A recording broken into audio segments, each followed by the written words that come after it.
So, hello, and welcome to part 2 of this tutorial. So, I'm just going to assume that you've just finished the first one, so let's just hop straight into it. Let's press Alt and H. That brings up everything that we've hidden before.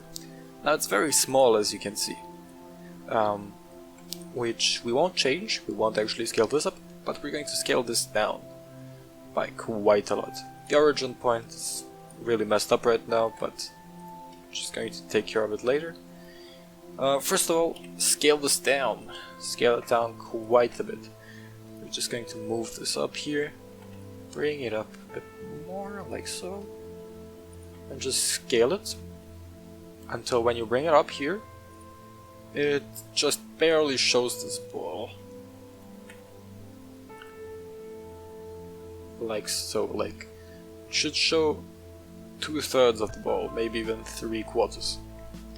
Like so. Next up, what we're going to do is apply the scale and press Ctrl and number pad 7. We're going to press G and Y, bring this up to right about here. Now that we have it placed here, we're just going to set the origin to this cursor. Let's just make sure that it's really in the center of the world.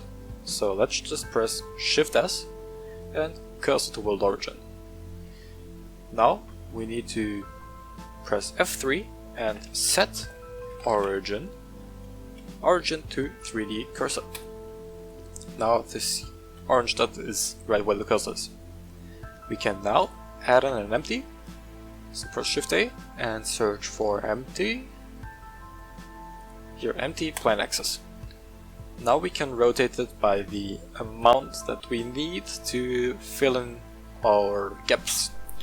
In this case, I want there to be 32 of these ornaments. You can make them really small and have like a million of them going around, but I'm just going to keep it simple and say 32. So for rotation, we're going to go with 360 degrees divided by the number of ornaments. In my case, 32. That is going to give us 11.3. Now let's click on this, add in an array modifier, take off relative offset, and we want to choose object offset. Now let's go to empty for the object. Now as you can see, it doesn't really look good because we need to apply the scale. And the... what is going on? We need to... Let me see what's happening over here.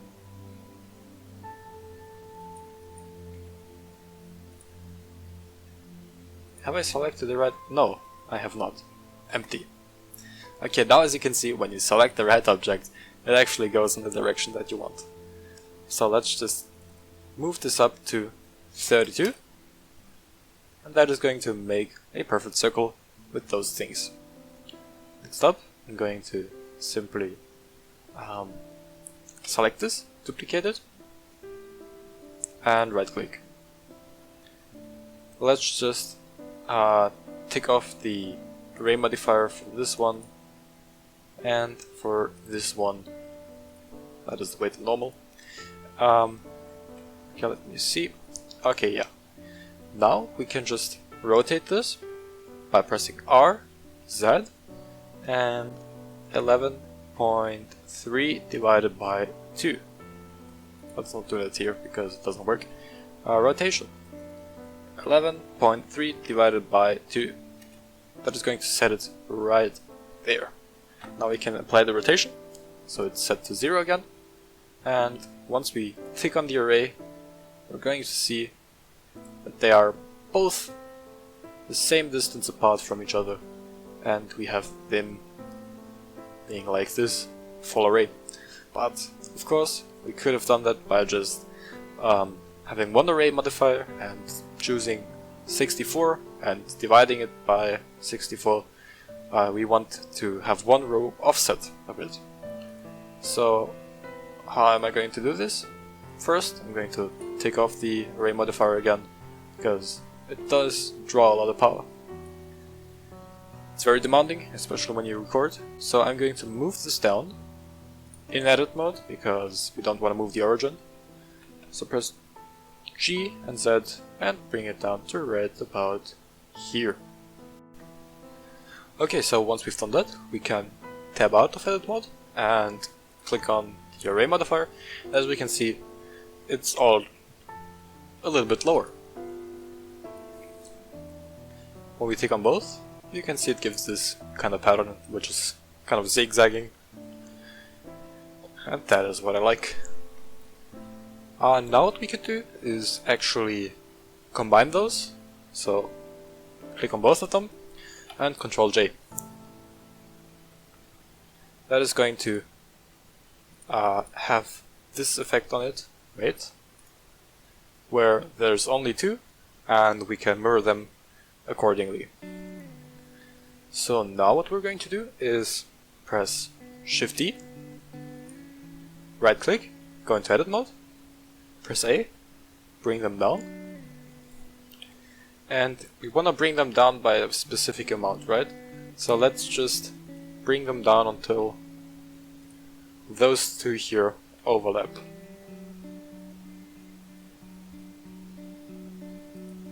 Okay, now what we can do is rotate this by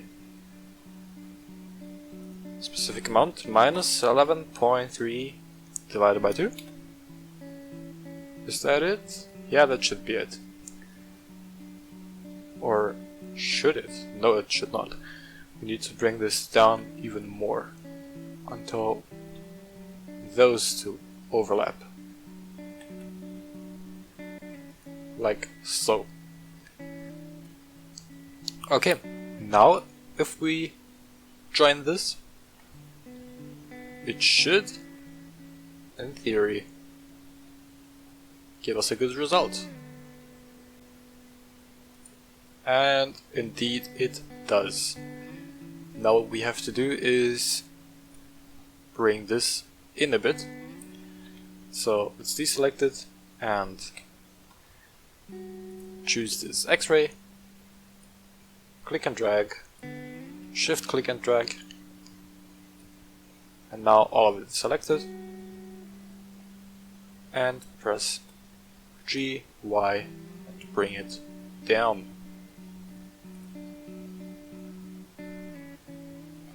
And now save this, and let's just look at how it looks when we tick on the array. It does take quite some time to load, but I think that's fine.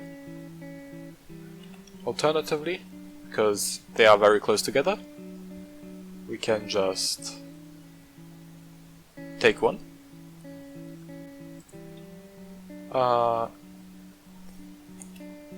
preferably this one here, with the X-ray view, and bring it closer until it looks kind of centered.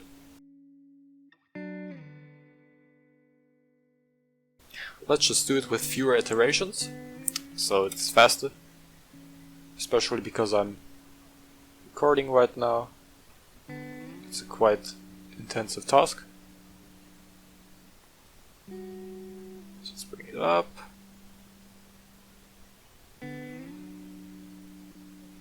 Bit more to the right. Something like that. And that looks fine. Yeah, it looks good. Okay, so now that we've done that, we can give them something to hang from, I guess.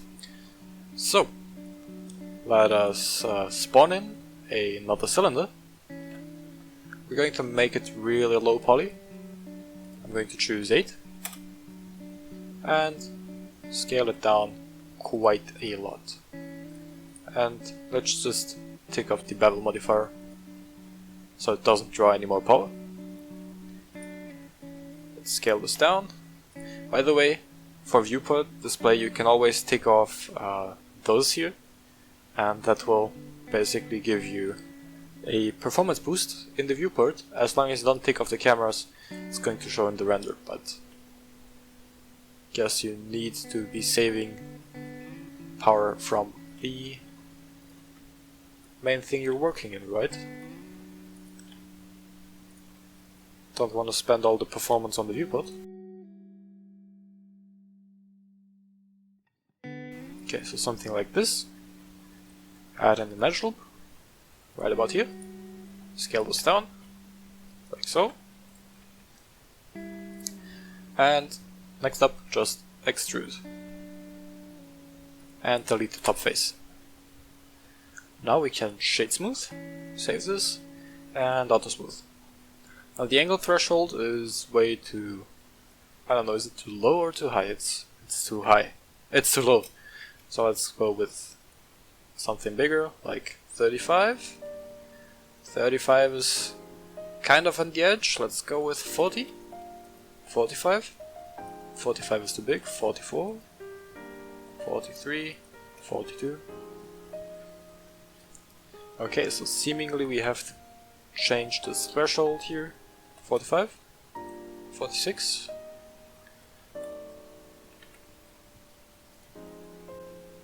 Okay, this looks good. It's shaded smooth around the edges, and this one here is with sharp corners. Okay, so now all we have to do is make a copy of it, bring it over here, and place it accordingly. Let's bring it in a bit. To the right, just placing it roughly. Won't be seeing it in great detail anyways, so it doesn't matter if you place it perfectly or not, you won't be seeing the perfection anyways. Next up, let's just take top verts, bring them down until they are not visible anymore. Control J on both, and now what we can do is set the origin to the cursor again, and do this. Okay, so after joining those two parts together, sorry, I just had a big gap in between this moment and just 2 seconds ago. After joining those two together, you should have an array that is basically filling all of it. So what does that mean? That means that when you array this 32 times, it should be covering all of this. So just click on those rods, click on that here, Control J, and you should be having that. Same thing. You can do the same thing for this lower part down here, but I'm just not going to. For the sake of speed. So yeah, without any further ado, let's hop straight into shading. So yeah, let's go into the shading workspace, and maybe it would be nice to turn off the array, but we'll see about that. Yeah, let's just do it. So, because we will be mostly using glass for the ornaments, we will just apply a principled BSDF with transmission set to 1, roughness set to 0.01, and a base color of completely white, so value at 1 or RGB at 1, saturation and hue at 0, and that should basically be it. Now for the next part, what we're going to do is make a chrome-ish kind of material. For that I'm going to choose a roughness of 0.1, metallic set to 1. Now you can play around with these values. I made mine a little bit darker around these lines. You can play around with it, of course. I'm going to simply call this chrome. You could of course set the roughness to 0. I'm going to apply this to this part as well, and the top as well. You could of course play with the roughness, make it 0 and stuff, but having a perfect reflection like this, a mirror-like, is not very natural, and you don't get very much light and bouncing back to the camera with that. So keeping it at about 0.1 makes it a little bit cloudy, but still nice to look at, very shiny. As you can see, it gets like a thin film coating. As you can see now, it's just very, very clear, very, very sharp, and it looks very unnatural. Not even a mirror is reflective like that. Usually mirrors give back about 98% of the light that goes into it. So 2% gets absorbed into roughness and darker coloration, so keep that in mind. So yeah, just make it 0.1. It gives this kind of cloudy look, and you still get a very nice reflection off of it. Yeah, that's that. Now let's get in and shade those things here. How do we do that? Let's double press A and click or press L on our keyboard on those fellas here. Just hover the mouse over it and press L. Nothing fancy in doing that. We wanna select only the square ring type of things. Okay, I think we got all of them here. Or do we? Nope, we missed one. Yeah, just make sure to get all of them, as it's very important. You can also select those here as well, because they will be having the same material. Or you can basically do whatever you want, I'm just showing you how I did it. Just pressing L over all of them. Okay, now after you selected all of that, should be all, yep. You can click on the plus button, then hit the sign, and when you tab out of edit mode, you're going to see what that does. Basically gives them a completely new material, which you can click on new then. And I'm going to slide the metallic up and keep the roughness at 0.3 or something like that, and give it some sort of desaturated yellow or orangish thing. And once you get close to it, you're going to see how that looks. Maybe not even 0.3 but 0.25. That looks about right. You can see it's very metallic and kinda shiny, but not enough to have a clear reflection in. So, or at least not at this scale, and that is what you would actually expect from something like that. So yeah, since we've shaded that, and since we have basically everything shaded right now, which was really easy, we can proceed to actually put in the light here. And you can do it many ways. I actually like the mesh light method a lot. So what I will do is not simply get this here and apply an emission shader, but I actually make a separate object and move that a little bit lower and scale it a bit and extrude it up. Okay, and when pressing L over it, you can see that only that is selected because it's its own separate mesh. Now we can press plus here, assign, new, and over here we can just we click here and then press E, and that gives us an emission shader. And now we can just basically adjust the strength of this and make it super bright. Maybe we would want to consider bringing this a bit down so we don't make a mess.